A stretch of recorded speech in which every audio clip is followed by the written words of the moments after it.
Ons kuier vanmôre verder saam deur die psalms. Ons is nog steeds besig met Psalm 119. Ek is Rinus van Sandwyk van Sion Gemeente in Parys. Die hart van hierdie hele psalm is U gebooie, het ek lief, om regtig liefde te hê vir God se woord.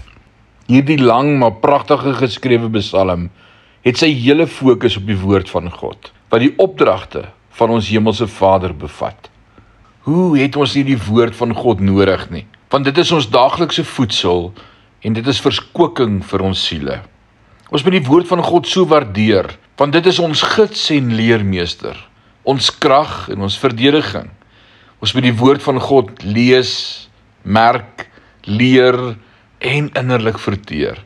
Want dit is ons lewe en gesondheid. Dit is vrede en lig. Dit is vreugde en hoop. En terwyl die psalmdigter die diepte van sy skatte deurkruip, is sy gefluisterde gebed: maak oop my oë, sodat ek die wonders kan sien wat opgeskryf is in U gebooie. Is dit nie pragtig nie? So vanmôre sê hierdie psalm, hierdie gedeelte vir ons: U open my oë vir U woord.